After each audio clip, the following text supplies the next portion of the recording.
Gente, então, em primeiro lugar, eu queria abrir aqui agradecendo a todo mundo que está ouvindo a gente, que está participando aí. Agradecer a Carol e o Alex pela participação. Enfim, vai ser muito legal esse bate-papo. De novo, desculpa pelo começo aqui um pouco conturbado. Desculpa se acontecer qualquer coisa nova aqui. Como eu falei, isso aqui é novidade para mim. Mas eu estou super empolgado aqui para conversar com eles. E, basicamente, assim, para quem não sabe, está participando a primeira vez aqui, eu faço esses webinars de segundas-feiras, segunda-feira sim, segunda-feira não. Eu convido universitários para participar, gente que está dentro da universidade, interessado por empreendedorismo. Cada semana eu falo de uma coisa diferente, é tudo gravado, depois vai para o YouTube. Não recebi o ok da Carol ainda de colocar no YouTube, mas assim que eu receber, eu vou. Isso aqui está sendo gravado, pronto, já deu ok. Isso vai para o YouTube também. Então, assim, para ajudar não só vocês, mas para ajudar outras pessoas que estão empreendendo dentro da universidade também. E hoje o assunto é exatamente esse. O assunto hoje é falar sobre como empreender dentro da universidade. Os dois aqui tiveram experiência exatamente com isso, começaram a empresa dentro da universidade. Eu vou deixar eles contarem a história para vocês, mas são dois super prodígios, assim, gente super... A Carol e o Alex, os dois são incríveis, super empreendedores, começaram dentro da universidade. Vou deixar eles contarem, eles também não estão mais dentro da universidade e tal. Estão e não estão, né? O Alex ainda está com um pezinho lá dentro, a Carol também ficou um tempinho com um pezinho lá dentro, um pezinho fora. Então acho que eu vou deixar eles contarem um pouco. Os dois fazem parte aí das startups que eu ajudo, né? Que eu tô junto ali como sócio de alguma forma. Então estou super próximo deles e super feliz. Estou empolgado pra caramba para esse papo aí que a gente vai falar hoje. Então, eu queria começar com uma pequena apresentação deles, enfim, uma pequena apresentação minha, para quem nunca me ouviu falar. Meu nome é Renato Freitas, eu sou, enfim, eu sou mais conhecido por ter sido o fundador da 99, também fundei a Yellow, fundei uma startup antes disso. Minha primeira startup eu também fundei dentro da universidade, um pouquinho diferente deles, eu fundei no último semestre da faculdade, então não precisei tomar algumas decisões importantes que eles precisaram tomar. E comecei minha startup dentro da universidade também. Então, algumas coisas eu vou até fazer uma brincadeira aqui de tentar comparar o que aconteceu comigo com o que aconteceu com eles. Enfim, vou deixar mais a palavra com eles. Enfim, vou guiar a conversa, claro, mas eu vou deixar eles se apresentarem, que eu acho que pode ser super útil para vocês. Vamos começar pela Carol. Carol, conta um pouquinho para a gente, assim, brevemente sua história. Depois a gente vai acabar debruçando nas mais interessantes para o papo aqui. Mas conta um pouco a sua história, assim, de onde você veio, por que você empreende, e um pouquinho dos passos que você teve até agora. Boa, fechado. Só para entender, Renato, a galera é de que universidade? Universidade aqui de São Paulo, pelo Brasil? Um pouco espalhado, tá um pouco espalhado, e também, assim, de todo nível dentro da faculdade. Tem gente desde o começo até o fim. Em particular, nessa semana eu tive bastante inscrição do pessoal da área da saúde, porque eu fiz um webinar, eu fiz um evento essa semana do HackMed e tal, então o pessoal da saúde também veio interessado. Mas é um pouco de tudo, assim. Imagina que você está falando para um conjunto de universitários, de todas as áreas, assim, e de todos os anos de formação de curso. Boa, boa. Bom, galera, eu sou gente que nem vocês. Sou novinha, tenho 24 anos. Contando bem resumidamente, e aí pegando o gancho do que o Renato falou, do porquê que eu comecei a empreender, que eu acho que é um momento que serve bastante para o momento de vocês, eu vou dar mais ênfase nisso. Essencialmente, o que me define hoje é que eu quero mudar o mercado da beleza. Tem vários problemas fundamentais nesse mercado e eu estou nessa luta há alguns anos já. Contando como é que tudo isso começou, na realidade, eu sempre quis trabalhar no mercado financeiro. Eu tinha uma inspiração muito forte dentro de casa, que era minha mãe. Entrei no Insper e aí no Insper eu virei presidente do InFinance. Fui a primeira presidente mulher, quebrei vários paradigmas lá dentro sobre machismo, etc. E como presidente do InFinance, foi o primeiro gostinho que eu tive de propósito. Então, até então, meus trabalhos para o InFinance, essencialmente o que eu trabalhava era fazer valuations para que os fundos que eu trabalhava tivessem ganhos marginais. E até então, as minhas razões, assim, por que eu estava no InFinance, etc., era para me posicionar para ganhar mais dinheiro quando eu fosse trabalhar. Então, até então, eu só conhecia ganhos marginais. E aí, quando eu virei presidente do InFinance, eu tinha um propósito. Eu queria trazer mais mulheres para o InFinance, porque tinham pouquíssimas. eu queria fazer algumas coisas diferentes. E aí eu percebi que eu estava curtindo muito mais fazer isso e eu estava trabalhando mais. E aí, como presidente do InFinance, a gente começou um núcleo de Venture Capital. Não entendia que parada era essa de fazer valuation para startup, achava isso uma loucura. E aí a gente chamou o Eric da Monax para vir contar, porque eu queria uma fórmula, certo? E aí o Eric veio pro Insper fazer essa palestra e ele falou nada sobre essa tal fórmula. Para todo mundo conhecer, a Monax é um fundo de investimento, eles são empresas que investem em startups, ele toca uma empresa que investe em startups. Isso, exato. É um fundo, é o melhor fundo da América Latina. E aí o Eric, que é o fundador da Monax, veio no Insper. Eu fui com um caderninho, achando que ia sair de lá com essa tal dessa fórmula mágica, que eu não encontrava em nenhum lugar. E ele falou nada dessa fórmula, e ele falou tudo sobre dois caras, dois super empreendedores, um tal de Ariel e um tal de Renato, que estavam fazendo toda a diferença no mercado e mudando a vida de várias pessoas. E aí foi a primeira vez ali que eu entendi, eu tive contato com o empreendedorismo. Na época, o mercado não era tão forte de startups, então a 99 ela abriu o mercado para muita gente, tornou isso uma coisa muito mais comum. Na época não existia empreendedorismo na minha família, era abrir uma padoca, um barzinho, minha família é super simples, não tinha esse negócio de startup. E aí, saindo da palestra, eu virei pro Eric e eu falei, eu acho que você me tornou uma empreendedora aqui hoje. Então foi assim que começou a minha jornada. Depois eu acho que a gente vai falar um pouquinho mais, mas eu não tive coragem de esperar. Então eu comecei naquela época mesmo. Legal. E você estava em que ano na faculdade? Eu estava exatamente no meio. Eu estava há 2 anos no Insper. 2 anos no Insper. Legal, legal. Muito bom. E você, Alex, cara, conta um pouco sua história, como foi seu contato aí. Você teve uma palestra também? Você teve um momento que baixou o empreendedor em você ali? Como é que foi, cara?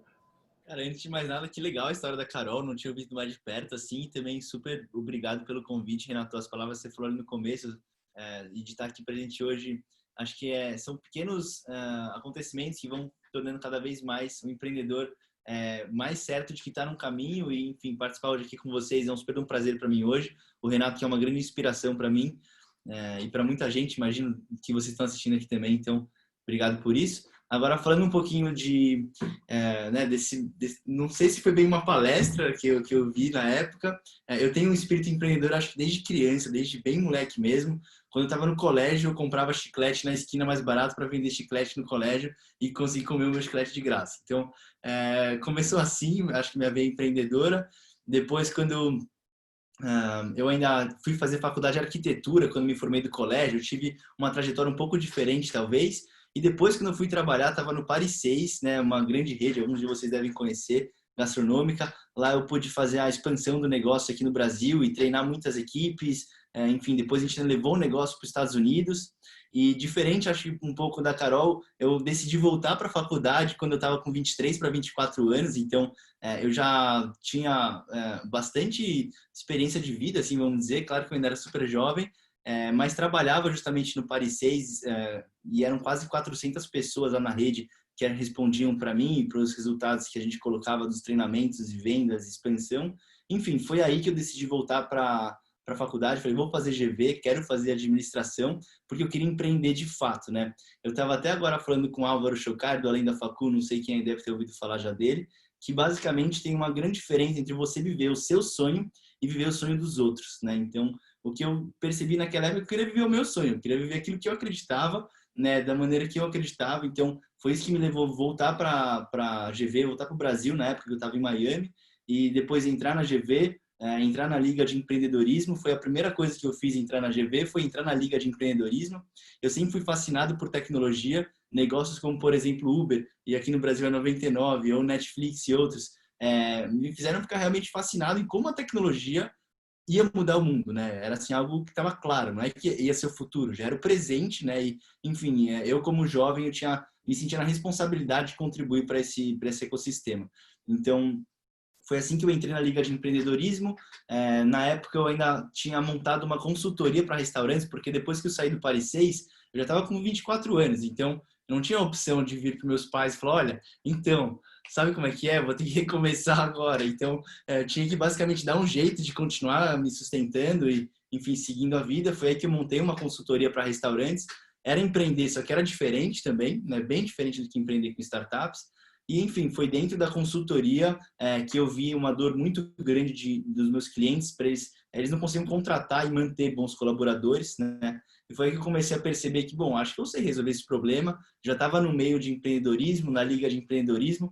Foi lá que eu aprendi a desenvolver um chatbot que entrava no Facebook, em grupos de emprego, em restaurante, fazia posts de vagas nesses grupos e as pessoas que interagiam com esses posts, esse robozinho entrava em contato, começava a mandar mensagem para todo mundo, extrair um monte de informação, e essas informações traziam, no final das contas, levavam numa planilha de Excel, né? No final de um mês tinha uma planilha com 500 nomes, cheia de dados dessas pessoas. Eu comecei a aplicar filtros na planilha e falar, olha, vocês 5 vão para o Paris 6, vocês 10 vão para o Sky Hall, vocês 6 vão para o Outro Eles, os meus clientes da consultoria.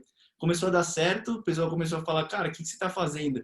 Eu fico 3, 4 semanas para encontrar alguém e não encontro. Eu peço para você em 2, 3 dias, tem 5 pessoas boas, eu não sei quem eu contrato. E foi aí que comecei a perceber que, bom, tem um negócio surgindo aqui, na época era Work. Foi bem nessa época que eu, dentro da GV, apresentei lá no PowerPoint. E na época era só eu, um PowerPoint, uma ideia maluca. E o Renato Freitas estava lá na banca. Tinha apresentado antes de mim 5 startups. Ele conseguiu meter o pau em todas. Na hora que chegou a minha vez, eu falei, cara, ferrou. O que eu vou falar aqui com esse cara que já fundou o unicórnio, já fez 1 milhão de coisas, eu tenho esse PowerPoint, esse robozinho no Facebook. E aí, enfim, não sei, alguma coisa ali na hora, o Renato, pô, gostou, fez perguntas que, enfim, acho que eu soube responder para ele não ter, né, depois a gente saiu conversando dali. E aí, enfim, foi assim que começou tanto a Work quanto meu relacionamento com o Renato e que trouxe a gente aqui hoje. Cara, interessante esse lado aí. Você falou assim que eu destruí todo mundo, você falou. É uma coisa, quando eu estava na faculdade também, uma das coisas que eu fiz com a empresa que eu fundei, eu participei de uma competição de plano de negócio, uma competição de pitch, né? Que é o que se fala hoje. E eu apresentei cara, a banca acabou com o nosso negócio também, tipo, foi um negócio pesado. Mas, cara, foi um dos momentos que mais cresceu, assim, a ideia, porque, cara, na real, você não quer ninguém te elogiando lá. Tipo, você até quer o reconhecimento de que aquilo é uma boa ideia, mas aquilo te ajuda a construir pouco, né? Te dá pouco insumo para você crescer. E quando alguém te chinela mesmo, puta, é aí que você cresce. Você fala, vou pegar isso aqui e vou construir uma coisa mais legal. Total. E legal, Alex, cara, obrigado por contar a sua história aí. E ficou bem claro, assim, de onde que veio a sua ideia, porque você estava bem imerso nesse mundo, né? Não era o seu caso, né, Carol? Você não estava imersa no mercado que você hoje empreende. Conta um pouco como foi chegar nesse mercado. Conta até se você passou por algum outro antes. Como que foi até chegar na Gal? Boa. Então, na realidade, eu fiquei, como eu estava falando, né? Eu fiquei muito encantada com poder trabalhar por propósito, né? Então, isso foi a primeira vontade. Não foi, putz, quero fazer dinheiro, não foi, quero trabalhar com algo que necessariamente eu gosto. Sempre fui vaidosa, mas não foi por isso. Eu queria uma oportunidade de construir um impacto, que foi isso que me encantou tanto o Case da 99. Vocês estavam construindo impacto. Então, era isso que eu queria construir. Eu percebi que era isso que me tirava ali do sério, sabe? Depois de ser presidente do InFinance, eu tive uma complicação de saúde por estresse na faculdade. Tive hepatite. E eu fiquei 1 mês e meio internada. E aí eu tive muito tempo para refletir. E aí eu lembro que, assim, na segunda semana internada, depois de ler todos os livros possíveis e refletir sobre a minha vida inteira, eu escrevi no meu pequeno diário, que eu mantinha para manter a sanidade mental, ganhos marginais são menores do que impacto. Então, para mim, estava muito claro, era isso que eu queria fazer. Só que, Renato, eu não tinha uma ideia. Eu não tinha um propósito, eu não tinha achado a minha causa. Então, eu fui muito prática, eu fui muito racional. Eu joguei no Google como ter uma ideia para uma startup. Foi assim que tudo começou. E aí eu caí no Jack Ma, que é o fundador da Alibaba, uma figura, literalmente. E aí, essencialmente, esse vídeo do Jack Ma me marcou muito. Ele falava que você tem que se conectar com o teu cliente. Independente do que você for fazer, antes da solução, antes do produto, você tem que pensar no cliente. Depois vem as outras coisas. E ele falou muito sobre ter empatia, ter essa conexão. Então, eu fui muito prática. Qual que é o limite dessa conexão? Uma pessoa que nem eu. Então, eu vou ter uma conexão muito forte com alguém que é muito parecida comigo. Na época, eu não tinha dinheiro. Então, eu me projetei para o futuro, onde eu teria dinheiro para gastar com algo. E aí eu vi uma mulher trabalhando pra caramba, porque eu sempre trabalhei pra caramba. Eu quero ter 5 filhos, então minha agenda vai ser muito complicada quando eu for mais velha. E eu vou continuar sendo vaidosa. Então, eu me projetei para o futuro, eu falei, gente, eu vou ter vários problemas. E daí surgiu a primeira ideia de fazer meio que um super app para essas mulheres do futuro, que é um pouco diferente do cenário que a gente tem hoje ou há 5 anos atrás. Então, a ideia inicial era criar esse aplicativo que facilitasse a vida dessa mulher moderna, essa mulher empoderada, que a gente está vendo um movimento muito grande agora. E, essencialmente, o que traria fluxo para esse aplicativo não era pediatra, não era ginecologista, seria salão de beleza. Porque no Brasil, a mulher brasileira, em média, vai uma vez a cada 2 semanas. Então, foi assim que iniciou. Eu li aquele livro, The Lean Startup, e aí ele fala muito sobre o processo de ideação e você ir para a rua validar, antes de você desenvolver. Então, eu desenhei umas telas num papel A4, que eu queria fazer esse aplicativo, e eu fui. Minha meta era falar com 100 salões de beleza. E eu falei.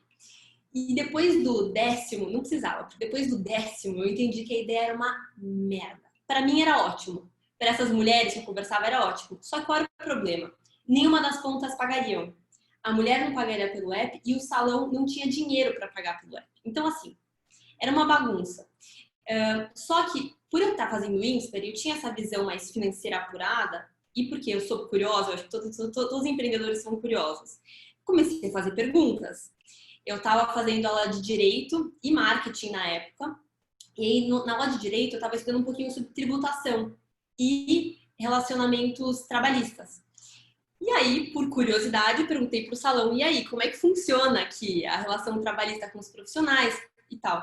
E aí eu descobri o problema que ela paga e acabou resolvendo. Então a ideia iniciou-se sim no mercado de beleza, mas não super segmentado. E aí depois foi mudando para ser algo mais B2B, mais para só salões mesmo. Muito legal, muito legal. Depois a gente pode fazer um outro papo de como planejar 5 filhos enquanto você empreende. Então já. É uma outra empreitada, assim, é uma startup inteira fazer 5 filhos. Gente, assim, eu queria que você, antes de tudo, eu esqueci de falar isso no começo, gente, quem tá ouvindo a gente aí, tiver perguntas, tem uma ferramenta de perguntas e respostas aqui no Zoom, então clica aí embaixo lá, Q&A, Q&A, é só clicar lá e mandar pergunta. Se você não tiver pergunta, entra mesmo assim para votar na perguntinha do colega, porque a gente vai passando as perguntas conforme elas forem mais votadas. Eu vou tentar fazer um pouco mais interativo aqui, não deixar as perguntas só para o final. Mas lembra que tem isso lá, se vocês quiserem saber de qualquer coisa aí, qual que é o nome dos 5 filhos da Carol, esse tipo de coisa, você manda nas perguntas lá, que a gente conversa. Eu vou passando as perguntas para eles aqui, tá bom? Eu queria explorar com vocês bastante os desafios que tem quando você decide empreender e está na universidade, porque assim, não é muito natural, né? O natural, quando você entra na universidade, é você falar, cara, vou me formar, vou chegar até o fim aqui, e aí depois eu vou planejar minha carreira, tal. É difícil você fazer as duas coisas juntas. E empreender é um negócio que te suga a alma, assim mesmo, né? Então, eu queria que vocês falassem um pouco como que vocês dividiram as coisas entre o trabalho e a faculdade, como que foi a decisão de fazer isso. E se vocês tiveram que sacrificar alguma coisa na vida de vocês, assim, se foi, puta, não, realmente me distanciei da família, ou não dava mais para ir pro bar com os amigos. Como que foi o lado social, assim, de tomar essa decisão e como que era a organização do tempo de vocês? Vamos começar pelo Alex, que a Carol estava falando até agora, e a gente vai revezando um pouco. Vamos lá. Bom, para começar, que legal que a Carol quer ter 5 filhos. Acho que é super importante. Minha família também tem bastante filhos, assim, então acho legal. E criar um ambiente social legal para a família, assim. Mas, enfim, brincadeiras à parte, agora falando um pouquinho sobre esses sacrifícios, né? Acho que realmente tem que abrir mão de muita coisa quando você resolve empreender na universidade. Eu digo que tudo tem seus prós e contras, né? Como tudo na vida. Então, ao mesmo tempo que na universidade eu pude conhecer pessoas como Renato Freitas, que eu não teria conhecido provavelmente se não tivesse empreendendo dentro da Liga, e outras figuras que enfim, até o próprio Eni, que foi o encontro de empreendedores que a gente organizou no Cubo, que abriram outras portas e que depois até rolou investimento para a Work, que saiu disso, que saiu da faculdade. Então, se você for ver, uma coisa leva a outra e tem seus prós e contras. Mas falando, principalmente essa parte de organização do tempo, né? Para começar, que na época, quando eu comecei a empreender na faculdade, a GV é integral, então isso dava de manhã à tarde, né? Tem essa. E eu ainda empreendia com a consultoria. Então, nos meus horários livres, nas minhas janelas, eu trabalhava já com a consultoria. Então, a Work, ela virou um trabalho das noites e madrugadas. Então, começou assim, né? Eu sou um cara extremamente sociável, eu sempre gostei muito de fazer amigos, de conversar. E a primeira coisa que eu tive que deixar de fazer foi justamente isso, de sair pro barzinho com meus amigos. Chegava terça, quarta, quinta noite, todo mundo nos barzinhos, todo mundo fazendo coisa legal. Cara, cadê o Alex? O Alex desapareceu, ninguém mais vê o Alex, ninguém mais sabe do Alex, cadê o Alex? Então, a primeira coisa, realmente, tive que abrir mão um pouco disso. É claro que eu acredito muito no equilíbrio na vida, em todos os pontos, né? Então, você não vai criar um negócio de sucesso, provavelmente, se você não tiver com a cabeça boa. E provavelmente você não vai estar com a cabeça boa se não tiver um equilíbrio na vida. Então, super importante ter esse equilíbrio. Eu tenho outras coisas que eu faço, eu pego onda, ando de skate, enfim, que eu conseguia fazer no fim de semana, em outros momentos, para manter essa saúde mental, vamos dizer assim. Mas com certeza, tipo, tive que abrir mão de muita coisa no começo. Mais tarde tive que abrir mão da própria faculdade, né? Até poderia falar um pouco sobre isso, mas de cara, assim, foi difícil. As amizades verdadeiras, elas continuam, né? Não é porque você não tá indo no barzinho que vocês não estão mais amigos. Mas no começo ali tive que tomar muita bronca dos meus amigos, de onde você tá. Não vou mentir que até hoje tomo umas broncas do pessoal. Onde você tá, o que você está fazendo? Eu falo, cara, tô trabalhando. Hoje eu até vou jantar com as minhas irmãs e falei, meu, putz, por favor, vamos chegar às 9h30, porque não vou conseguir chegar em casa antes disso. Né? Então é o tipo de coisa que, enfim, é importante equilibrar, mas tem que abrir mão de muita coisa. Eventualmente até relacionamento lá atrás que eu não conseguia dar atenção, eu não conseguia manter, porque, enfim, estava completamente vidrado no negócio. Enfim, acho que são pontos positivos também quando você vai ver que você está realmente vidrado numa coisa. Geralmente você está feliz com essa coisa, geralmente é uma coisa que te faz bem, né? Então, hoje em dia eu entendo muito também que isso foi algo pro bem também, igual a Carol falou. Eu não pretendo ter 5, pretendo ter 4, talvez, filhos. Mas justamente enquanto a gente não tem essa família grande ou essas grandes responsabilidades, é algo que é mais fácil empreender. Então, vamos, sei lá, se eu tivesse 35, 40 anos, fosse empreender, tivesse o peso de ter que colocar meu leite no copo dos meus filhos, talvez seria outras 500, outro nível de risco, até porque eu até brinco. No começo, quando eu decidi, eu estava fazendo GV, consultoria, quando eu decidi colocar toda a minha energia na Work, foi uma decisão meio idiota, no sentido de, cara, era só uma ideia, não tinha quase indícios nenhum de que o negócio ia dar certo, a não ser de que uma mínima validação de mercado, o meu conhecimento que eu tinha, uma sensação muito grande dentro de mim que eu tinha certeza que eu ia fazer de tudo para o negócio dar certo. Fora isso, não era muito racional o movimento de, eu vou agora parar de fechar contrato com a consultoria, vou pegar esse colchãozinho que eu fiz nos últimos 5 anos e vou investir nesse negócio. É o tipo de decisão que, putz, não é puramente racional, né, acredito eu. E acaba, assim, tendo que abrir mão de muita coisa. Depois que o negócio ainda foi, eu ainda fiquei por 1 ano e meio empreendendo e na faculdade. E depois, uma hora, eu tive que, inclusive, trancar a faculdade, porque quando eu estava na aula, eu mudei para a noite, né? E quando eu estava na aula à noite, e o professor falava, eu via a boca dele mexendo, mas não saía som. Parece que ele estava... Eu percebi que minha cabeça não estava ali, que eu não estava ali, que eu não tinha mais que estar ali, porque no momento que eu estava ali, eu estava deixando de colocar energia na startup e, ao mesmo tempo, eu não estava sendo justo com a mensalidade que eu estava pagando ali. E, por outro lado, também, a faculdade ou o negócio que você vai ter tem um tempo físico que você vai demandar, mas tem todo um tempo emocional e psicológico também. Né? O tempo que você vai ter que estar pensando sobre isso. Às vezes você não vai estar fazendo nada, mas você vai ter que estar fazendo um pouco de nada pensando sobre isso. Então, assim, o dia tem 24 horas, né? Talvez se naquela época o dia tivesse 36 ou 48, teria dado para fazer muito mais coisas. Ô, Alex, deixa eu te perguntar, foi uma coisa gradual, assim? Tipo, não, semana eu fui dedicando um pouco mais à startup, ou foi um negócio maluco? Tipo, decidi, cara, já era, o negócio me consumiu, e como é que foi? Não, foi completamente gradual. Na verdade, que até hoje meus pais, eles brigam comigo, falam, você tinha que ter terminado a faculdade.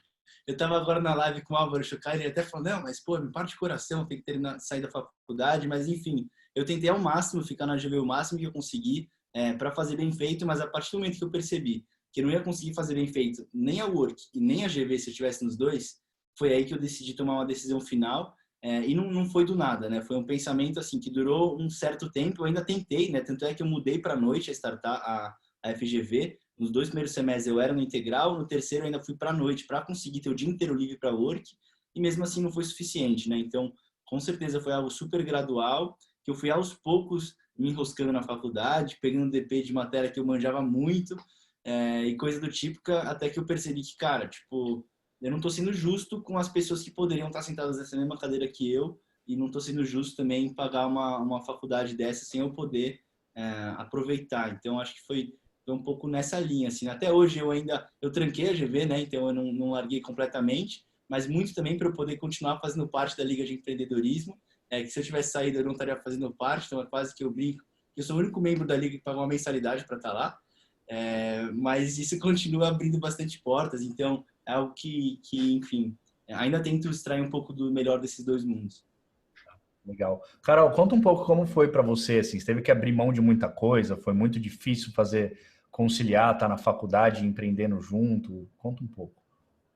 Vou contar. Só queria dar um oi antes para a Carol Christensen, que acabou de mandar uma mensagem que está aqui. Minha amiga de infância, estou emocionada que está me assistindo. Queria só mandar um oizinho. Então, Renato, quando eu entrei na faculdade, eu estava muito focada, já quando eu queria mercado financeiro. Então, assim que eu entrei no INSPER, eu entrei extremamente focada e foi uma decisão muito racional. Ficar no Brasil, eu queria estudar fora, mas eu fiquei porque para o mercado financeiro seria melhor para o contexto. E aí eu conversei com pessoas que me deram esse conselho. Então, eu já estava muito focada assim quando eu entrei. Então, assim que eu entrei no INSPER, eu já tinha eu já tinha escolhido as minhas lutas.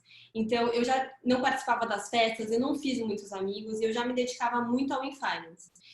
Quando eu decidi empreender, a luta, a dor foi muito financeira. Então, como eu queria começar naquele momento e eu não tinha dinheiro, eu tinha que me virar. Eu não tinha coragem de pedir para os meus pais, mas eles também não me apoiaram no início. Então, minha mãe fez colégio público, conquistou a vida dela trabalhando como executiva no mercado financeiro. Então, empreender era algo muito novo, era algo muito sem noção, assim, sabe? Então, eu não tive apoio. Só que esse negócio de ter mentores muda a vida, gente. Assim, o que o Renato está fazendo aqui, valorizem muito e agarrem nele, porque faz muita diferença. Depois eu quero contar um pouquinho, Renato, sobre a nossa relação, mas nesse momento que eu queria empreender e não tinha o dinheiro, eu tive o prazer de conversar com o Brian, da Viva Real. E o Brian contou a história dele, que para ele começar o Viva Real, ele deu aulas de inglês. Então, ele microempreendeu, juntou uma graninha para depois começar a Viva Real. E eu fiquei muito inspirada com essa história, porque eu vi um caminho. Eu não tinha o menor saco de dar aula. Então, eu falei, vou ter que fazer outra coisa. E aí, eu fazia brigadeiro, fazia pra caramba brigadeiro. Fazia em casa, para meus poucos amigos, para minha família, etc. E sempre recebia um elogio. Então, eu decidi vender brigadeiros. Para mim, foi muito importante. Eu acho que empreendedor não tem problema, empreendedor tem desafio. Então, tinha um desafio que precisava de dinheiro. Então, eu comecei a fazer. Tem um Instagram até hoje ativado, chamava Mr. Choco. Vendia rodo isso no Insta, gente. Vendi muito brigadeiro. Vendi para o Cláudio Haddad. Convenci o professor a pausar 5 minutos antes de começar a aula. Colocava a caixinha dos brigadeiros na frente da sala e vinha todo mundo comprar. Então, disso eu aprendi muitas coisas. Porque no InFinance eu ia de social, de salto. A gente era a galera snob da faculdade. E aí agora eu estava vendendo brigadeiros de All-Star. Então me deu uma aula de humildade, me deu uma aula de vendas e principalmente uma coisa empreendedora que eu acho importante ter maturidade, de saber fazer conta, negócio tem que dar dinheiro, senão você vai fazer uma associação, vai fazer uma ONG, tem que dar dinheiro. Então nessa época foi importante eu fazer o tintim por tintim ali, sabe? De quanto eu ganhava, quanto eu cobraria, pensar em como é que eu acrescentava valor naquele brigadeiro. Então, para mim esse desafio foi super importante. E a cultura da Gal hoje, ela é extremamente frugal e eu trouxe essa frugalidade e eu sempre trago o exemplo dos brigadeiros. E é um exemplo que ele é vivo na Gal, de que dá para fazer muito com pouco. Então, surgiu uma empresa a partir de R$100 que minha avó me emprestou, na realidade, ali no começo, para eu comprar os primeiros ingredientes. Obviamente, depois tiveram fundos, etc. Eu posso falar um pouquinho sobre captação depois, se quiser também, Renato, que eu acho que deve ser um interesse aí que a galera tem. Mas foi super importante. Assim, eu acho que a forma com que, nessa época, tá, vocês enfrentam os desafios, os problemas, vai dizer muito sobre a jornada de vocês. Então, pensa assim, tô com esse problema, ou tô com essa bucha, tô com esse estresse. E aí, qual vai ser a tua forma de reagir? Porque empreender tem zero glamour. Todo dia é resolver pepino, todo dia é resolver bucha.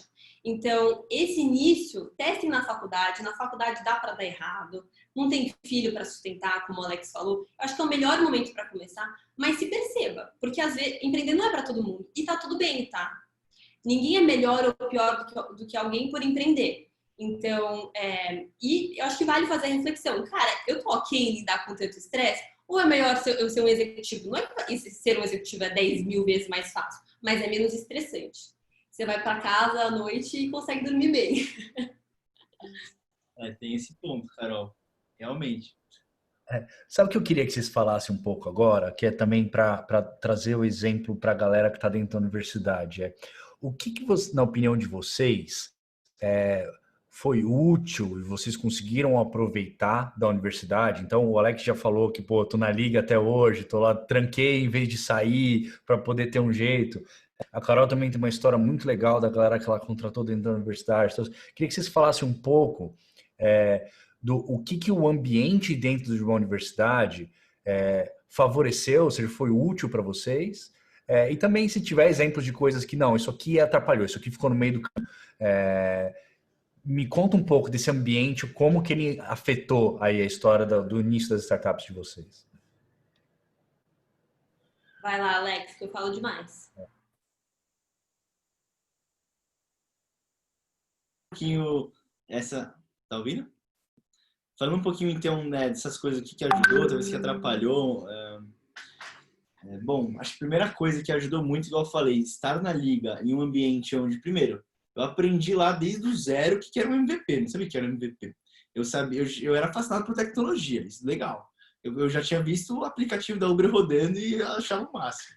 Mas o que era um MVP? Eu aprendi o MVP que lá atrás o fundador da Uber tinha feito para fundar a Uber, né? Eu falei, cara, que putz, ideia genial. Ele começou com um telefone, 5 amigos e o telefone dos taxistas ali e começou a conseguir fazer dar certo o negócio que depois virou tudo que virou. Então, acho que muito que teve na faculdade, pelo menos o pontapé inicial, que foi esses conhecimentos básicos para criar um negócio. E depois, acho que muito, não sei se a Carol também passou por isso, mas realmente o quanto de talentos que a gente trouxe para dentro, impressionante. Primeiro foi o Fran, eu gosto muito de falar do Fran, ele estava no dia que eu conheci o Renato lá. Enfim, ele era da minha sala da faculdade, eu já era um pouquinho mais velho que o resto do pessoal, e a gente sempre tinha um trio, né, pessoas que a gente fazia um trio dos trabalhos da faculdade. Eu, o Léo e o Fran. O Léo, ele estagiava na minha empresa de consultoria. E o Fran sempre falava, pô, Alex, eu também quero estagiar com você, não sei o quê. Pô, estágio mais fácil da faculdade, né? Você vai assinar minhas horas lá, não sei o que lá. Eu, né? Um dia você vem trabalhar comigo. E aí, quando eu abri a Work, eu falei, pô, Fran, chegou o momento, vem trabalhar comigo aqui. E o Fran ficou comigo por mais de um ano na Work. Ele me ajudou a vender para os primeiros clientes, a ter as primeiras ideias de produto. Enfim, foi uma pessoa que foi fantástica e que, com certeza, se não tivesse ele lá atrás, não tinha começado a montar o negócio.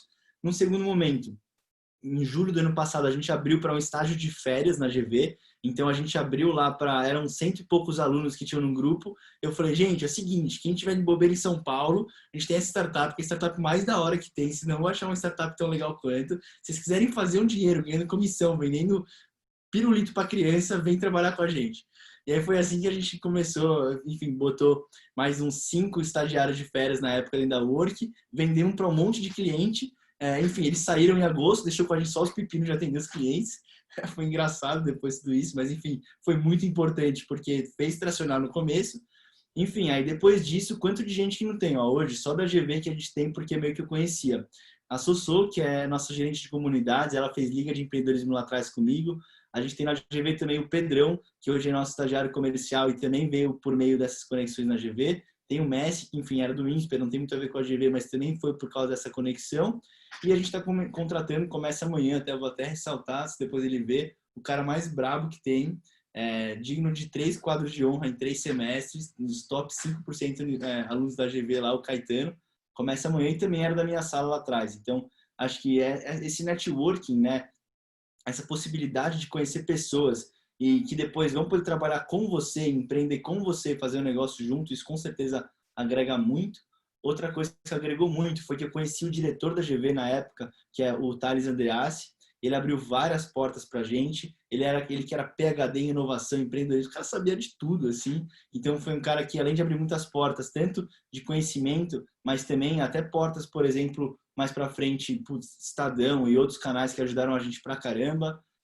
Enfim, a GV abriu portas para a FGV Ventures. A gente foi acelerado no começo desse ano pela FGV Ventures, que é a aceleradora oficial da GV, que, por sua vez, abriu portas para a gente ser acelerado agora pela Brasil Lab, que é uma aceleradora aí, ligada ao governo. Então, meio que um passo leva no outro. Então, o que eu vejo muito bom na faculdade são networking, pessoas que estão ao seu redor, a possibilidade de ter conteúdo e aprendizado. Enfim, acho que para a gente foi o que mais agregou valor. Cara, de ponto ruim, talvez pedra no sapato, assim, eu não sei se teve alguma coisa, a não ser talvez um pouco a frustração de ter que sair da faculdade em si para ter que tocar o negócio. Talvez se na época eu tivesse conseguido ter alguma maneira de conciliar as coisas, talvez seria legal, mas não dá para ter tudo também. Então, assim, a experiência em si foi muito boa. Recomendo, você tá na faculdade, cara, não tem nada a perder, cara. Começa, você tem ideia boa, você tem um negócio para fazer, cara, você pode hoje criar um negócio que vai mudar o mundo de amanhã. Então, por que não fazer isso agora, né? Muito bom. E você, Carol? Conta. Vocês têm uma Bom, história de contratação da universidade também? nossa, eu vou contar. Foi muito loucura isso. Mas, assim, essencialmente, bom, gente, eu sou viciada no INSPER, eu sou apaixonada por aquele ambiente. E, essencialmente, o INSPER, ele me ensinou, de certa forma, a testar. Eu acho que toda faculdade tem essa possibilidade por conta das entidades. Então, eu testei muita coisa. Então, eu testei o InFinance, eu fiz liga não, eu fiz ações sociais para ver se eu curtiria trabalhar com o terceiro setor. É um caminho também. Eu testei várias coisas diferentes. E, essencialmente, se eu não tivesse feito isso na faculdade, eu estaria trabalhando no mercado financeiro agora. E talvez eu estaria me descobrindo como empreendedora daqui a 5, 7 anos, depois de muita frustração e possivelmente já um filhotinho vindo. Então, seria muito mais complexo. Então, a faculdade foi um ambiente muito importante para testar. Então, testem, tá? A gente não tem certezas. Eu tinha uma convicção, a Carol que está aqui no call poderia falar. Eu tinha uma convicção desde meus 13 anos que eu queria trabalhar no mercado financeiro e ser exatamente que nem minha mãe. Convicção, eu jurava de pé junto isso. E aí eu descobri que não. Então é muito importante testar. Então o INSPER ele foi esse ambiente para testar.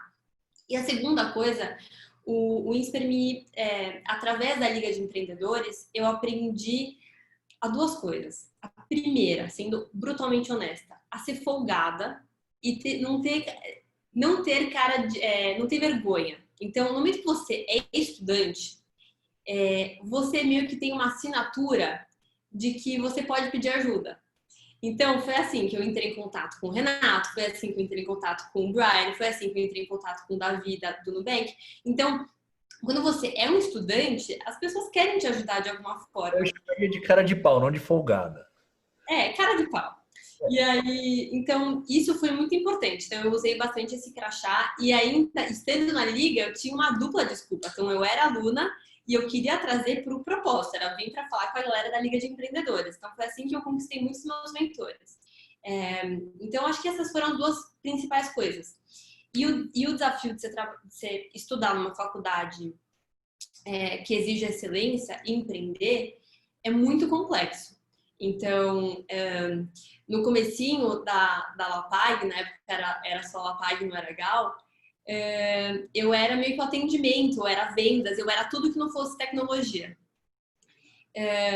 E o meu WhatsApp era o Zendesk, era o chat, né? Era onde as pessoas faziam as requisições de problemas, de sugestões, etc. Então, assim, eu mal conseguia ficar na aula, porque os clientes tinham o meu telefone e eles me ligavam. Então, era aquele entra e sai, e vários professores, eles sabiam o que eu estava vivendo. Então, isso ajudou também. como eu era muito boa aluna antes, eles meio que sabiam o que estava rolando. Então, isso me ajudou, mas eu também, em um momento, eu comecei a sentir que eu estava desrespeitando eles, porque era aquele entra e sai que era muito desconfortável. E aí, enfim, o Alex citou aí, eu acho legal citar também. Como vocês sabem, a Carol não tinha grana. Então, os brigadeiros, eles serviram ali para o início, mas depois, para escalar um negócio, não tinha mais dinheiro, eu tinha parado de vender os brigadeiros. E aí, como eu tinha sido presidente do InFinance, presidente da Liga, eu fiz um marketing ali de Lapag de que seria legal trabalhar comigo, essencialmente. Era, galera, vamos embora. Já tinha várias pessoas que me conheciam dessas duas entidades. E aí, eu simplesmente trouxe 30 pessoas. Então, foi um estágio, assim, meio maluco. Foi muito legal. Tem pessoas muito legais que participaram. E, enfim, que hoje estão voando. Tem pessoas em Stanford hoje. Tem pessoas super bem posicionadas no mercado. E é muito legal que a gente mantenha essa conexão. E eles falam que para eles foi muito importante esse momento. Então, acho que foi bom para todo mundo. E eu fiz isso porque também era uma forma de testar um modelo. E para aquelas pessoas que estagiaram na Lapag na época, elas também estavam testando trabalhar numa startup. Então, todo mundo saia ganhando. Inclusive, antes de eu começar a Lapag, eu estagiei numa startup de graça, porque era uma forma de eu testar se aquele ambiente seria legal. Então, façam isso, tá? Não precisa necessariamente começar agora. Vai estagiar de graça numa startup, vê como é que é, mas vai numa legal. Ver o fundador, se é bacana, ver se a solução é legal, ver se a turma que vai estar ali no dia vai ser legal. É um momento muito legal de testar que todo mundo sai ganhando. Então, isso foi algo que me ajudou bastante também. Muito legal, muito legal, muito legal. Essa pode vir que a Work está contratando estagiários, não tem problema. A Gal tá pagando agora, hein? Me mandem e-mail. Ih, agora tá concorrência desleal. Foi. Eu queria que vocês falassem agora um pouco sobre as primeiras coisas que são difíceis você fazer quando você empreende. Então, os primeiros clientes, os primeiros funcionários, como que é colocar essas primeiras coisas? Eu fico imaginando que tem gente na universidade que fala assim, putz, mas cara, como é que eu faço uma conta? Como que eu vou atrás dos primeiros clientes, tal? Como se tira a barreira dessas primeiras coisas, assim?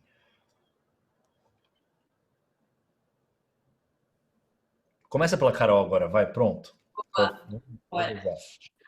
Gente, são muitas lutas, né? Eu acho que seria difícil escolher uma só, mas eu acho que vou fazer um apunhalado, assim, de dores que eu sinto até hoje.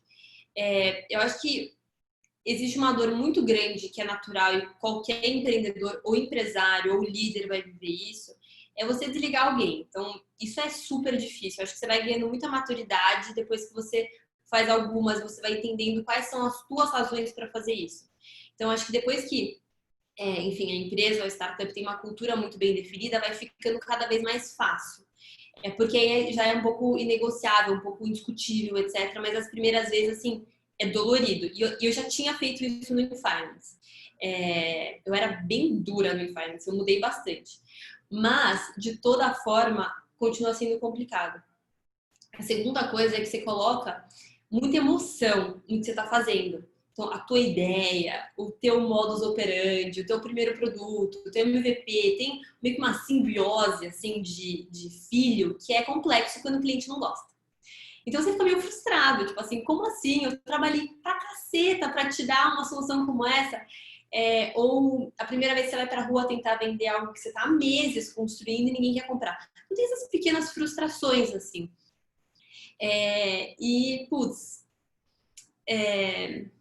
Outras dores, assim, de empreender. Cara, o dia a dia é só dor. Empreender é assim, para quem gosta de desafio, entendeu? Então, eu acho que você aprender a lidar com essa dor, ter um olhar diferente, então, ao invés de ver o problema, olhar isso para um desafio, tipo, eu vou crescer depois de resolver isso aqui, isso ajuda. Então, hoje não tenho muitas reclamações, eu senti muito no começo. E hoje eu acho que o que eu sinto mais é quando a gente dá grandes saltos. Então, quando a gente fez a última rodada da Gal, foi uma rodada muito grande e eu seniorizei o time. O meu papel como fundadora, como líder da Gal, mudou muito. Então, isso doeu pra caramba. Isso é algo que empreendedores, principalmente os empreendedores que escolhem o financiamento de fases, que é você captar com fundos de investimento, essas dores, assim, elas ardem na alma, porque você tem que mudar tudo, o seu jeito de trabalhar, quem você é, as coisas que você conhece, o teu toolbox, em questão de meses. Então, isso dói muito, né? Inclusive, eu e o Renato, a gente tem o mesmo treinador, que ele ajuda a gente com isso, porque dói pra caramba. Então, acho que hoje, esse é o meu maior desafio e eu sei que esse vai ser o desafio a longo prazo. Então, eu vou ter que ir reciclando. Sua vez, Alex, vamos embora. Os primeiros clientes, primeiros funcionários, primeiras coisas que foram duras lá no comecinho que você estava começando. Vamos lá. Bom, primeiros clientes, eu vou separar em 4 fases de clientes na Work, tá? O primeiro cliente, que foi aquele cara que, na verdade, ele era cliente da minha consultoria e que eu basicamente usei ele para validar que ele precisava contratar melhor e que tinha um chatbot lá que rodava no Facebook que eu vendia para ele como que eram os gringos que estavam dando, né, que eu falava isso para os caras, mas como é que você está fazendo? Né? Eu falei, não, são os gringos, que eu estou trabalhando com os gringos e, cara, puta de um site animal, os caras têm um algoritmo avançado.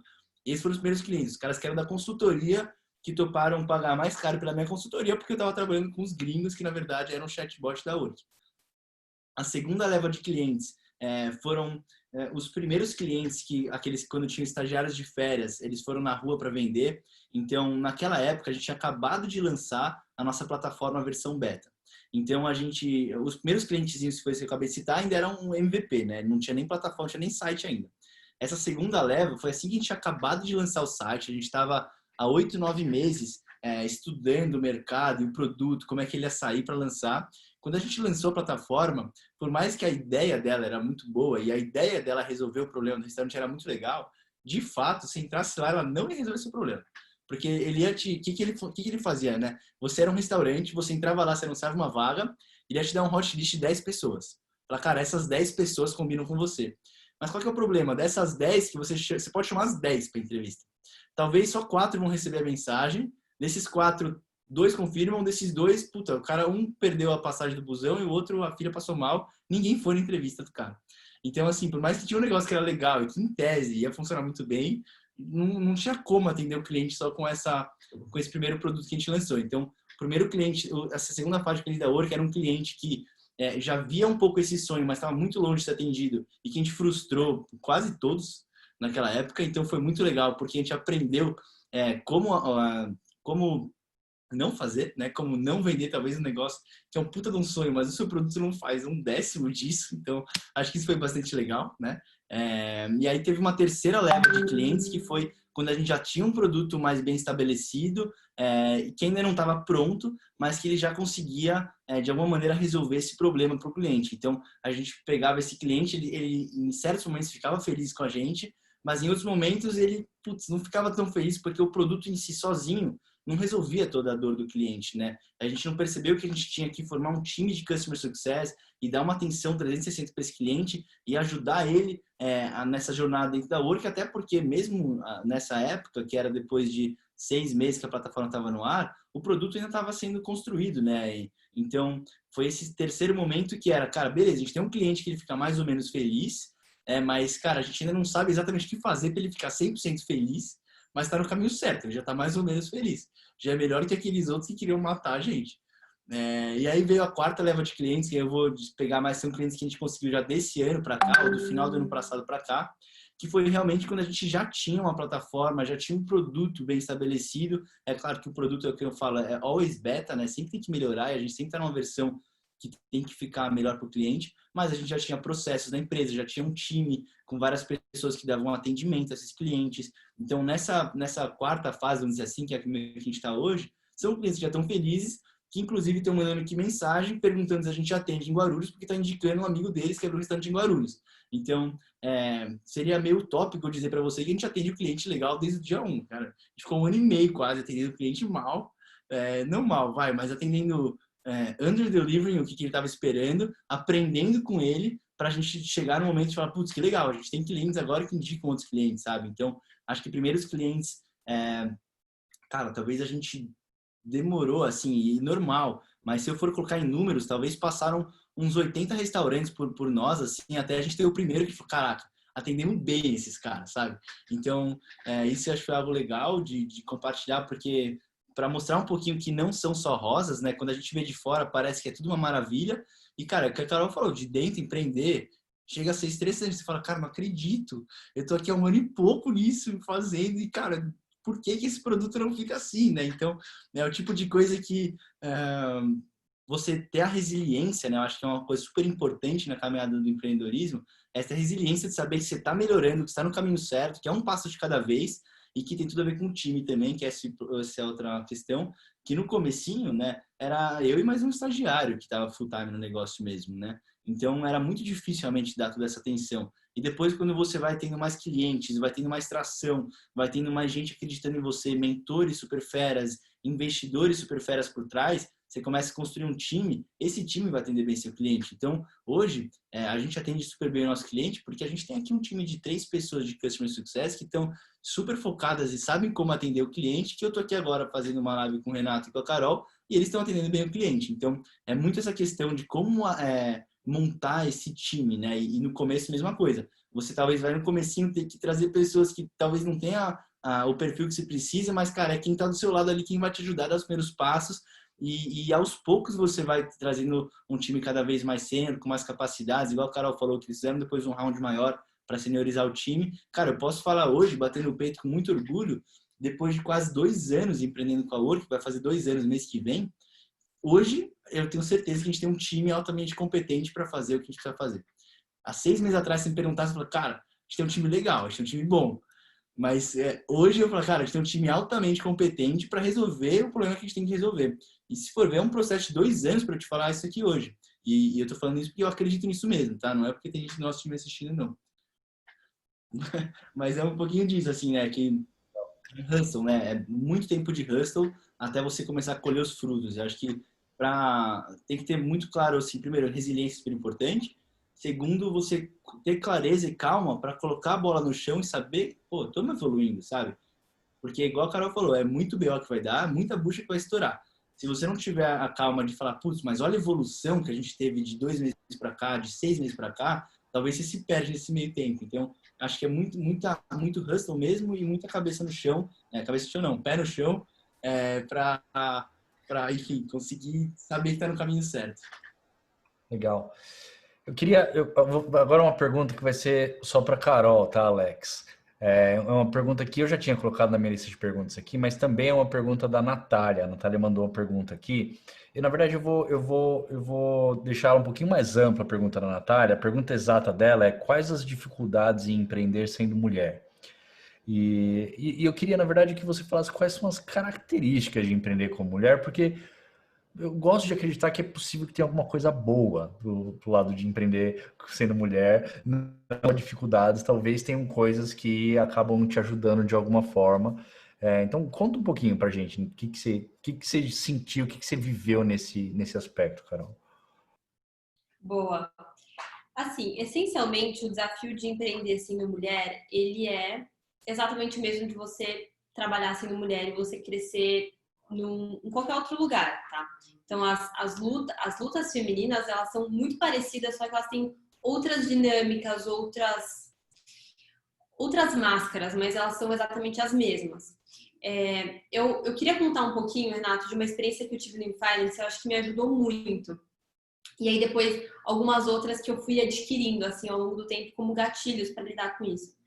Mas essencialmente no InFinance, quando eu entrei, tinham 3 mulheres num grupo de 30 homens, 30 pessoas, quer dizer, e todos eram muito mais velhos. Eu estava no meu primeiro semestre, não sabia nada de finanças, então tinha meio que um preconceito triplo, não era só duplo. Eu era mulher, eu estava no meu primeiro semestre e eu era vaidosa. Porque você ser mulher, você ser uma mulher vaidosa tem suas diferenças também. E aí, essencialmente, eu tive o primeiro grande desafio, que foi numa reunião com um sócio de um fundo, e ele foi super desrespeitoso comigo. E eu tinha me esforçado muito para aquela reunião. A gente tinha reunião, assim, semanais, quinzenais com esses sócios. E eu fui para casa meio desolada, assim. E a minha mãe, ela teve uma criação muito interessante comigo, porque ela viveu tudo isso, né? Você imagina, trabalhar no mercado financeiro na época dela, ela foi vice-presidente da Merrill. Pra ela chegar lá, ela deve ter vivido cada coisa, mas ela não me contou. Porque eu acho que ela queria que eu tivesse essa ingenuidade de encarar os primeiros desafios e me encontrar e resolver da minha forma.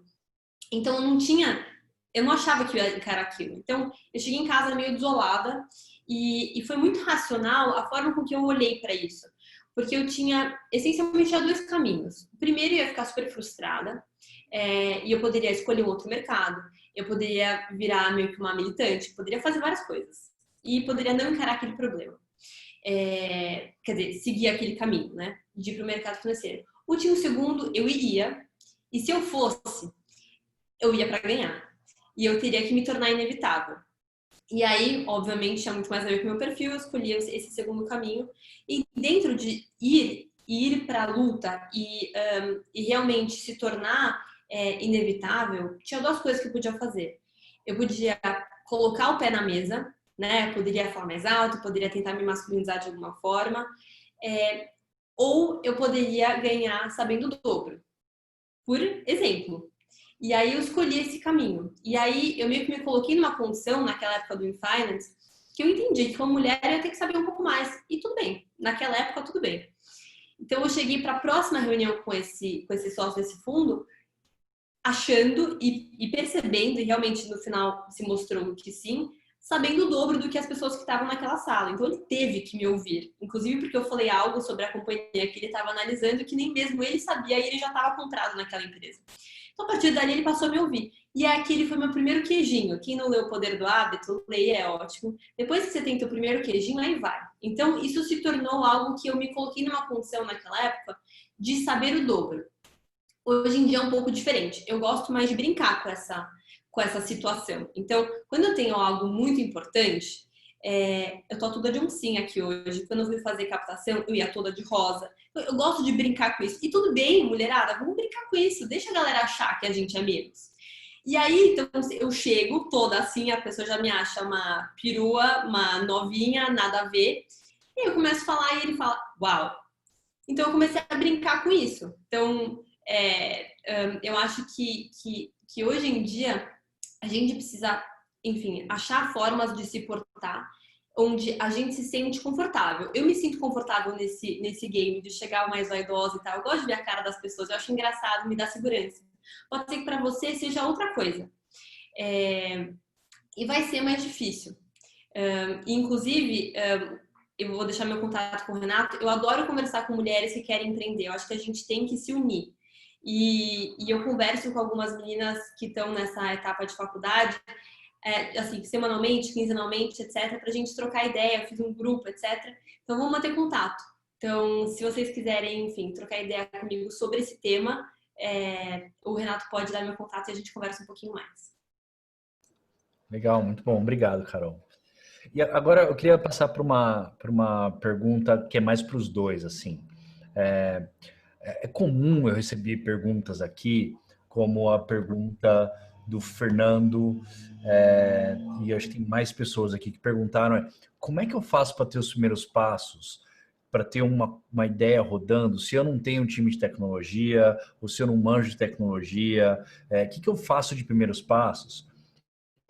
E antes de vocês responderem, eu queria convidar essas pessoas, provavelmente eles não ouviram meus outros webinars. Eu tenho um webinar que chama Como Colocar Ideias para Rodar. E lá eu dou vários exemplos de como você pode colocar o que o Alex falou aqui, inclusive, que é MVP. MVP é basicamente um protótipo. Como que você coloca um protótipo para rodar da sua ideia antes de você investir em fazer um produto final? Então, geralmente você faz isso, você testa um pouco, mas a gente falou disso aqui. Então, convido você a dar uma olhada nesse webinar, mas ouve a resposta deles, que é legal não ter só o meu ponto de vista, ter o ponto de vista de todas as pessoas também. Vamos começar com você, então, Alex. Conta um pouco como que é o primeiro passo aí. Você acha que você viveu bem isso, né, cara? Que, cara, você não era um cara de tecnologia e queria colocar tecnologia. O que você tem para falar para as pessoas que estão na posição do Alex, que o Alex estava dentro da GV 2 anos atrás? O que você falaria? Vi bastante isso, sofri muito com isso. Acho que foi uma das coisas que mais tirou meu sono, Porque assim, beleza, como pegar os primeiros clientes, pode estar dando ruim, mas eu vou dar um jeito de aprender a fazer isso. Beleza, eu vou montar um time, posso talvez não ter montado o time ideal, mas tudo bem, a gente vai dar um jeito de aprender isso. Agora, a fazer o produto em si, cara, talvez eu ia ter que ficar muitos anos para aprender a codar para fazer o produto que eu precisava fazer. Então, isso era uma coisa que eu acho, cara, tudo bem, eu não vou conseguir fazer sozinho, eu preciso muito montar um time. Então, eu até vi aqui na pergunta, né, que o pessoal perguntou como que montar sem entender de tecnologia, se vale a pena terceirizar. Cara, a primeira coisa que eu falo é não vale a pena terceirizar, com certeza, no sentido de que se a tecnologia for seu core business, cara, imagina que você terceirizar seu core business, depois você precisa fazer qualquer tipo de alteração. Como é que você vai fazer isso se não for você mesmo que está fazendo? Pensa no seguinte sentido, assim, você que é empreendedor, igual a própria Carol já colocou lá, que, cara, você meio que não dorme, você volta para casa e você está ainda pensando no negócio. Deu um pepino no sábado às 2 da manhã, você pode ter certeza que você vai estar acordado e você vai pensar em como resolver esse pepino. Se a tecnologia for terceirizada, você pode ser absoluta que ele não vai nem responder o telefone até segunda-feira às 10 da manhã. Até lá você já perdeu o cliente, já perdeu outro cliente, já perdeu a empresa, quase, porque, enfim, é uma situação séria. Então, o caso da Work foi um caso bastante interessante, eu acho que até diferente dos outros, porque a gente começou com uma tecnologia que o time de tecnologia não era interno, então isso foi até uma coisa que foi super diferente, foi meio que o meio termo entre terceirizar, porque foi, meu, cara, não vamos terceirizar. Eu vou até contar então a história brevemente, que foi assim, quando eu cheguei lá na Liga de Empreendedorismo da GV e eu apresentei esse chatbot que a gente tinha, a gente atraiu o interesse de alguns mentores lá, e na época o Vitor Balabem, que ele tem umas empresas, ele tinha uma software house, ele era mentor da Liga, e ele falou, cara, Alex, que legal esse negócio vocês têm, vamos terceiriza a tecnologia para mim, enfim, deixa eu ser sócio de vocês e tal. E na época, acho que talvez a tendência teria sido falar, bom, beleza, vamos fazer isso. Mas ainda bem que eu tive mentores super bons que na época falaram, cara, cuidado, porque se você terceirizar a tecnologia, isso vai virar um monstro de 7 cabeças, você vai perder a empresa inteira. E aí foi na época que eu falei, olha, Vitinho, acho animal que você quer estar junto comigo, acho animal que a gente vai fazer algo junto, mas, cara, vamos tentar um modelo diferente? Tudo bem você codar as primeiras linhas de código para mim, isso não vai ser ruim. Mas, cara, desde que a propriedade intelectual seja minha e desde que você monte as primeiras linhas de código para ensinar a minha equipe interna. Então, enquanto você faz isso, eu vou montar uma equipe e aí depois eu pego essa equipe e ela vai aprender o que você fez e vai pegar esse processo para ele ser 100% interno. Então, foi quase que uma aceleração tecnológica, vamos dizer assim, do ponto de vista que eles aceleraram as primeiras linhas de código. Quem fez não foi nosso time interno, foram pessoas que a gente confiou, pessoas que desde o começo a gente tinha uma relação muito, muito boa, muito transparente, o que também, se não fosse assim, a gente não teria feito, porque para ter dado piti, sei lá, o que eu posso falar, para ter dado ruim, vamos dizer assim, no meio desse caminho, muitas coisas poderiam ter dado ruim, mas realmente não deu, porque a gente tinha uma relação muito boa, muito transparente desde o começo, e que ficou sempre bem claro que a gente ia montar um time interno de tecnologia.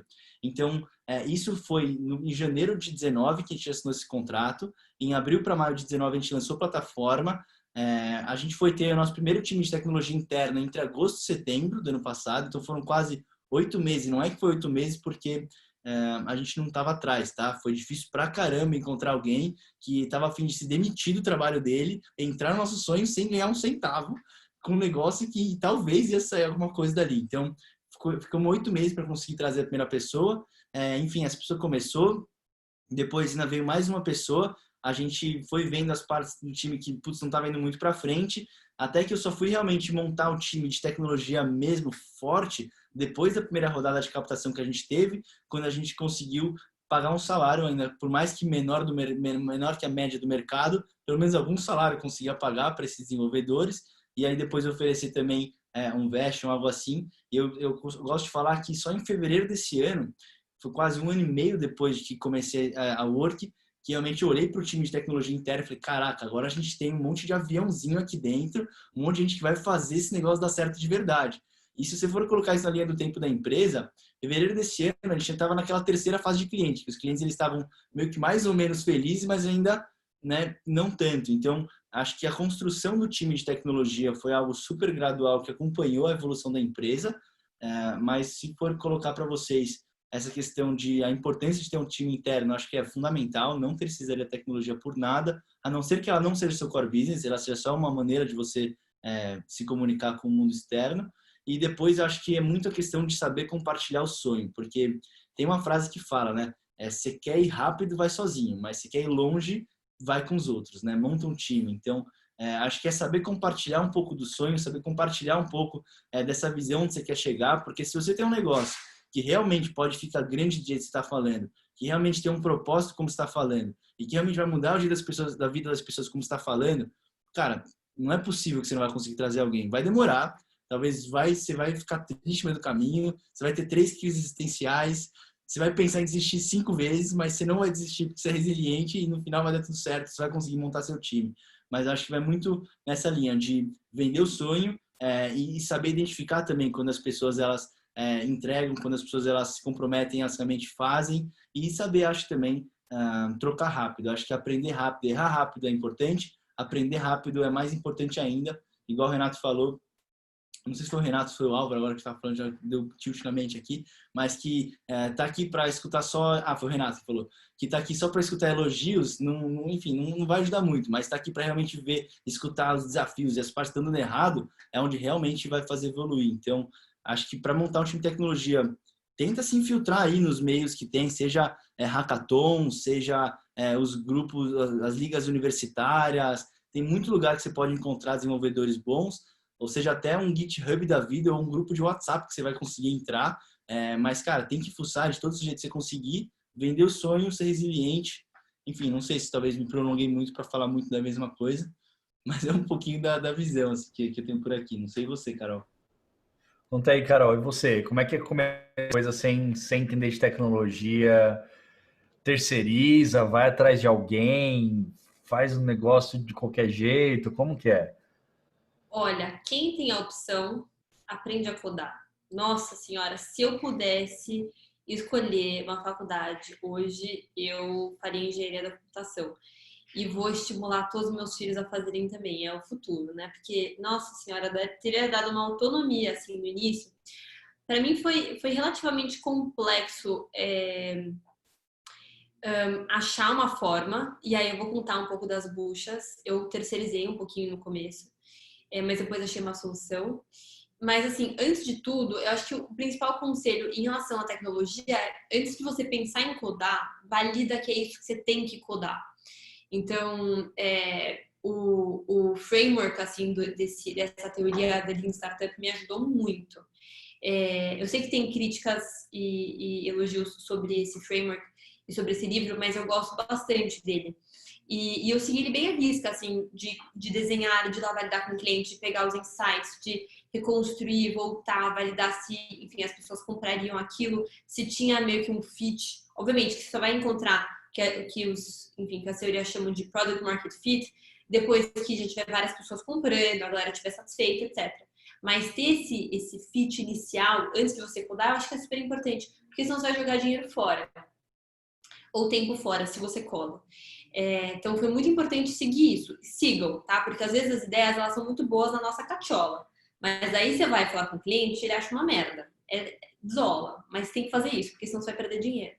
Então, foi muito importante fazer isso. E aí, eu não conhecia ninguém de tecnologia. E aí eu desenhei meio que a arquitetura, a ideia inicial, nem contei, mas a ideia inicial era fazer uma maquininha de cartão para salões de beleza. E a gente resolveu um problema muito grande, que era bitributação e passivo trabalhista. Para quem acha meio aleatório, o mercado de salões de beleza tem 1 milhão de salões de beleza no Brasil, tá? 40 bi de real. É um mercado gigantesco. Então, é legal sim, só nenhum homem achava legal. Então, eu olhei para isso. E aí, então a gente começou a fazer essa maquininha, e essa maquininha, ela tinha conexões com a Stone. O André me recebeu, me ajudou a entender um pouquinho da cozinha de pagamentos. Então, por mais que eu não tinha alguém para codar, eu sabia mais ou menos como é que as coisas vão se encaixar. Então, eu fui para uma casa de software, fiz meio que pagamentos mensais, que foi bom pagar tudo de uma vez, eu teria perdido tudo. E aí, todo mês era uma entrega de merda, né, gente? Assim, hoje em dia tem casas de software sérias, tá? Que eu conheço, inclusive que a gente trabalha num projeto pontual. Mas é muito difícil dar certo. E quando entrega, muito provavelmente depois você vai ter que reconstruir tudo internamente, porque teu time não vai necessariamente saber trabalhar em cima daquele código. Então, terceirização é um tópico muito, muito difícil, né, Renato? Até quando as companhias já estão maiores, né? principalmente no começo. E aí depois, gente, não tem jeito, você tem que conhecer alguém que tem o que o negócio precisa. O Renato me falou isso muito no início da Lapag, e aquilo é uma coisa que eu arrasto até hoje. O negócio, ele precisa ter pessoas no time, ou melhor, pessoas como sócias ali, que têm as características que o negócio precisa para dar certo.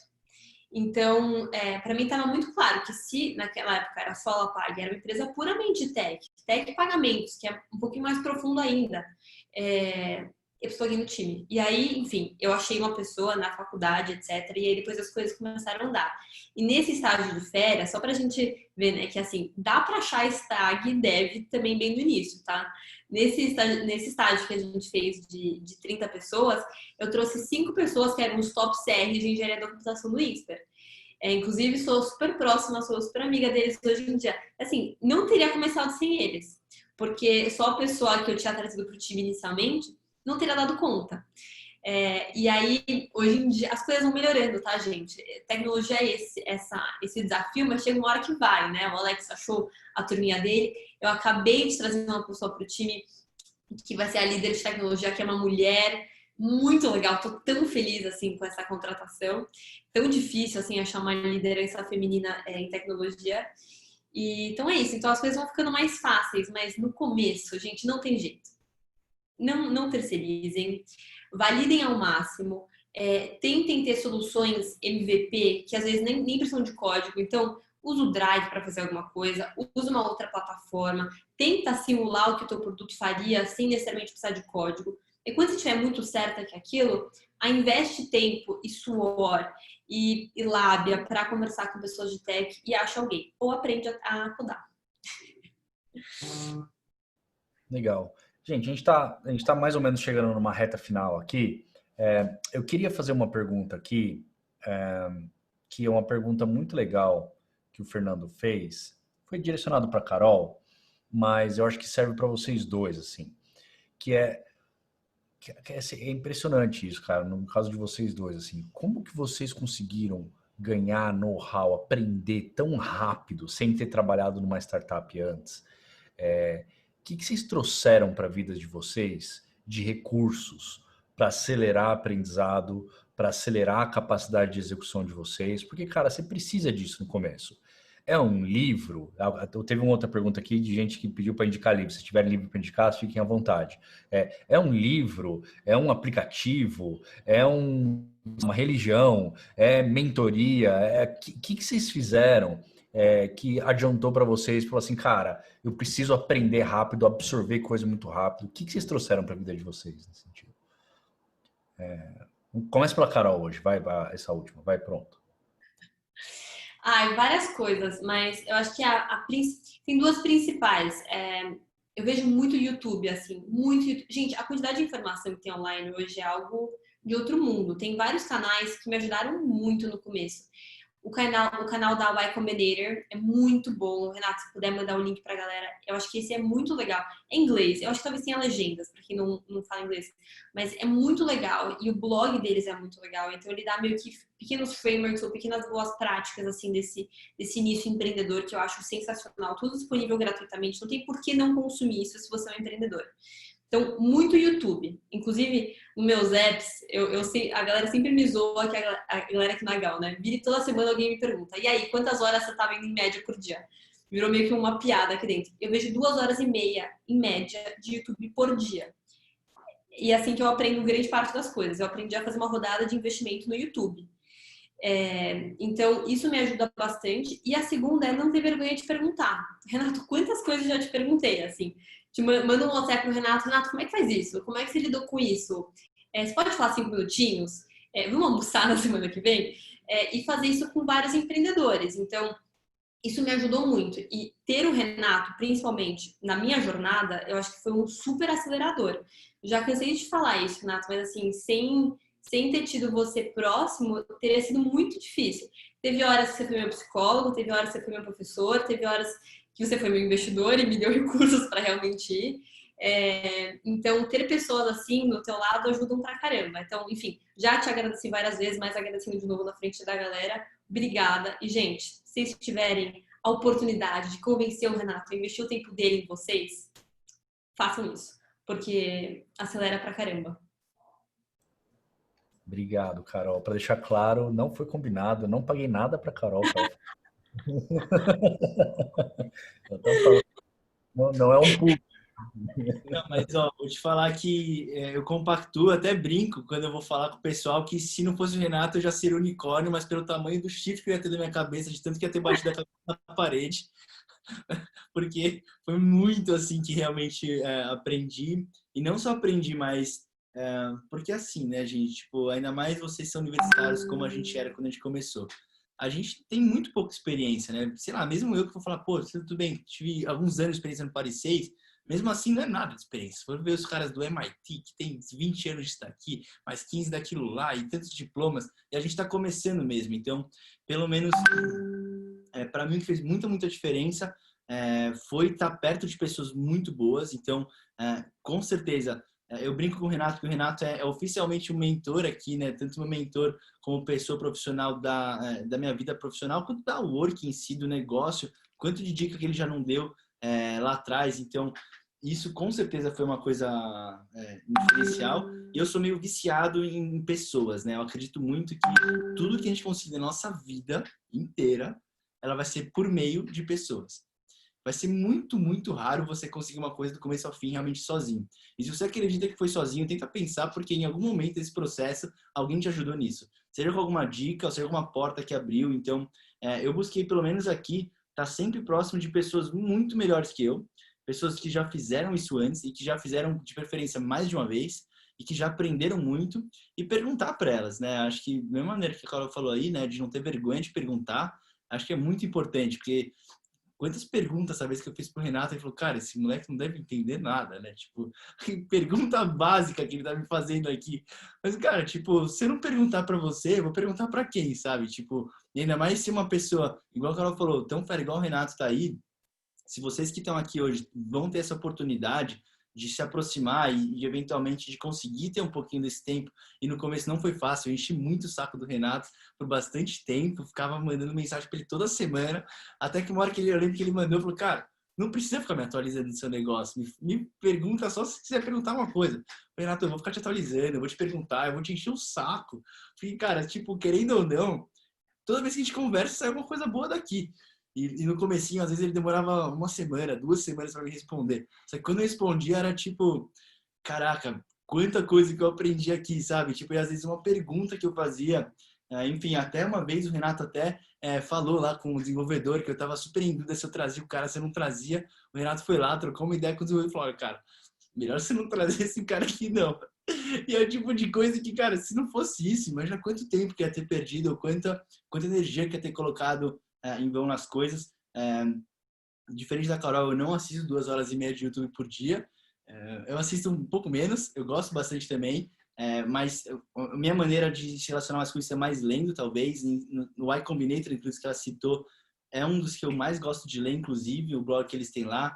Tem outros também, Paul Graham e alguns outros que vale super a pena ler, porque realmente é isso que a gente está comentando. A gente não sabe como fazer de verdade o negócio quando você for pensar. A gente não teve essa experiência, mas muitas pessoas que já fizeram, já passaram por isso, sabem como fazer, e talvez ela não sabe do começo ao fim, talvez ninguém sabe do começo ao fim, mas ela sabe muito bem esse assunto, né? Então vai tentando estar próximo do máximo possível de pessoas relevantes que você tem, dá cara a tapa, né? Até quem falou isso uma vez foi o Kaique Pegoriero lá da Endeavor. Ele falou, cara, empreendedor que não é cara de pau, não é empreendedor. Empreendedor tem que ser cara de pau. Então, cara, tipo, não você já tem. O que custa você perguntar 10 vezes o negócio até você conseguir uma atenção ali ou algo do tipo, né?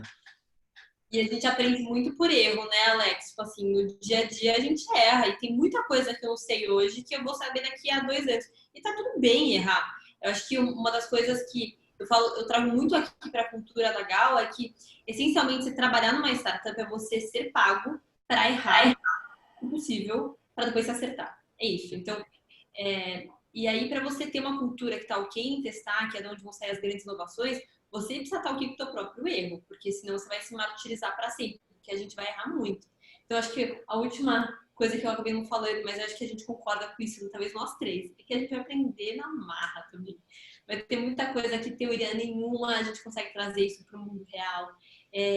Então, por E não isso só que isso, né, Carol? Acho que tem muita coisa quando você faz uma startup que não dá para aprender porque ninguém nunca fez. Você está fazendo a primeira vez. Então, você vai ensinar as pessoas depois o que aconteceu, porque ninguém passou por isso. Então, acho que se colocar numa posição de tipo, errar faz parte desse processo e é assim que eu vou crescer, é muito bom. Não é errar por errar, tá? Eu sei que até tinha antigamente aquela frase que o Facebook repetia, que era fail fast, and move forward, um negócio assim. And break things, move fast and break things. Cara, vai rápido e quebre as coisas.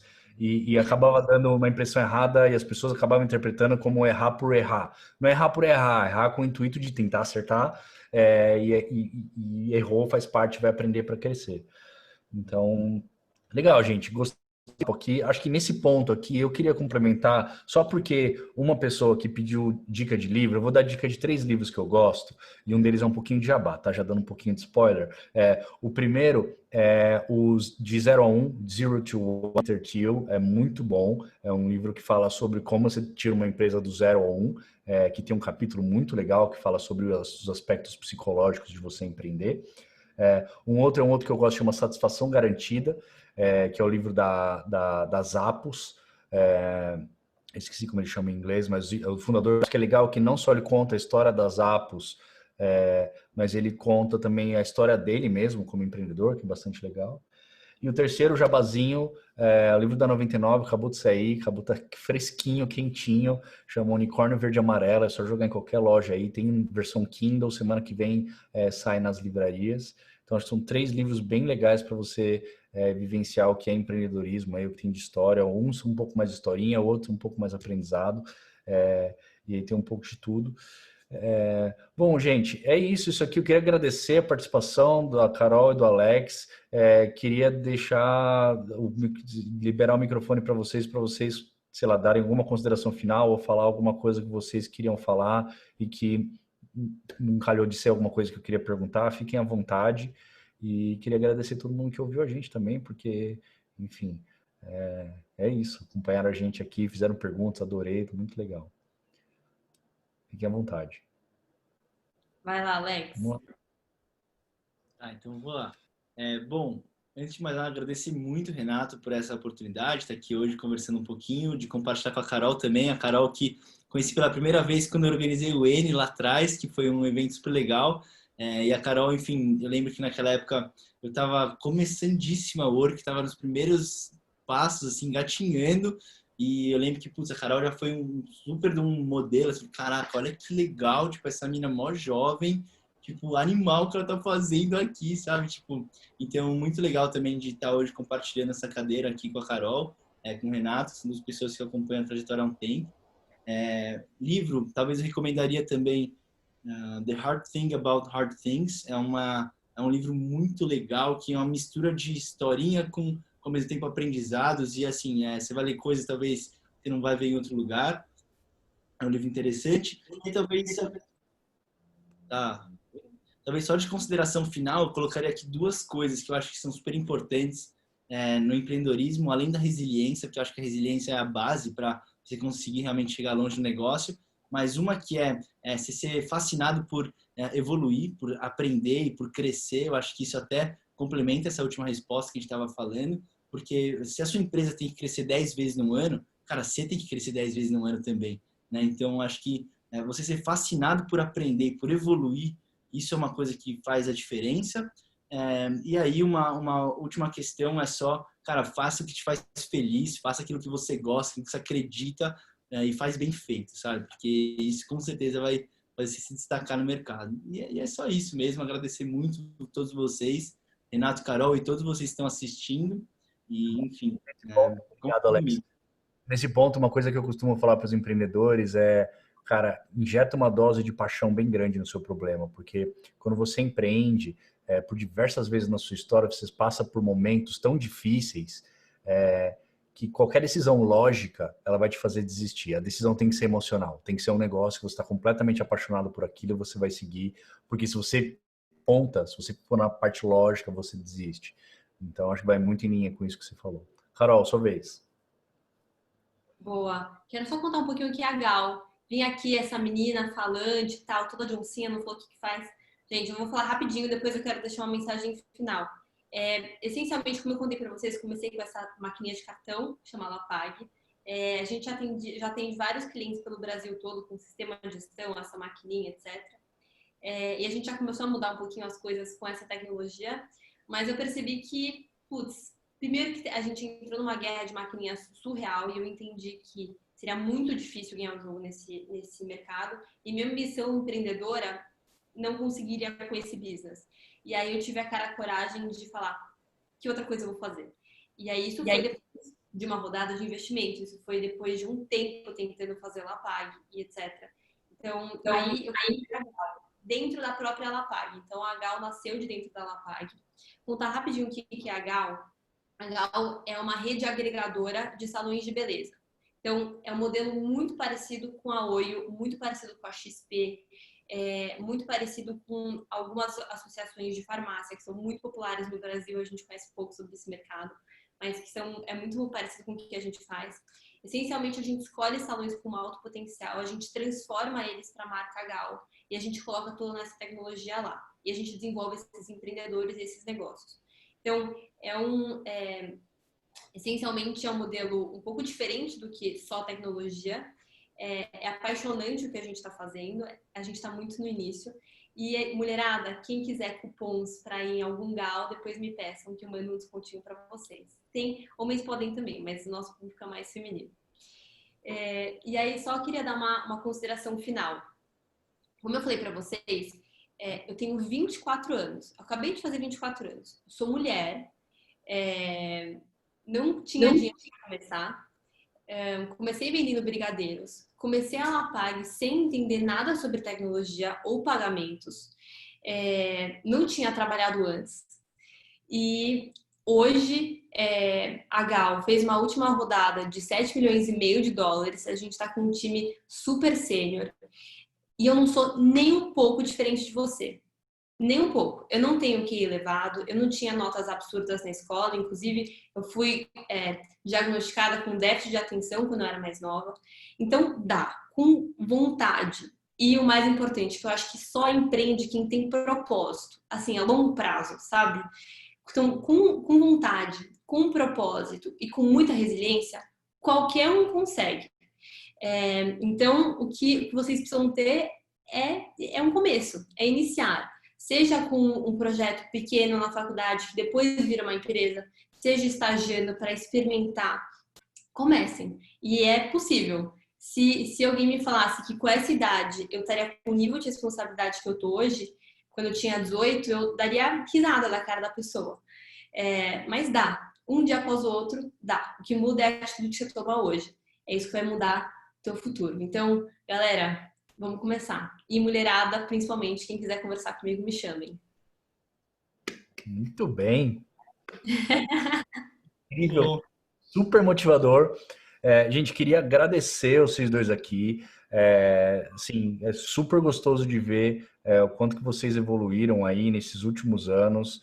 Adoro incentivar que as pessoas empreendam. Acho que vocês são super exemplos para a galera que está ouvindo aqui. Então, assim, se com iniciativas como essa que a gente está fazendo, a gente conseguir multiplicar Alexis e Caróis pelo mundo, assim, vou ficar muito feliz. Então, agradeço muito vocês. Essa é a minha missão pessoal hoje, ajudar os empreendedores. Então, agradeço vocês estarem aqui ajudando a minha missão pessoal. Gostaria de enfatizar para todo mundo, quem quiser empreender, cara, empreende, se joga, vai fazer. Se precisar de ajuda, estou aqui. Tem pessoas como a Alex e a Carol também gostam de ajudar. E queria agradecer a vocês terem ficado até aqui, até esse horário aqui com a gente, ouvido a gente, terem feito as perguntas e participado. E é isso. Boa noite para todo mundo. Obrigado, Carol. Obrigado, Alex. Boa noite para vocês. E é isso aí. Bora jantar, né, gente? Tchau, tchau. Tchau, galera. Foi um prazer. Tchau, tchau, gente. Obrigado.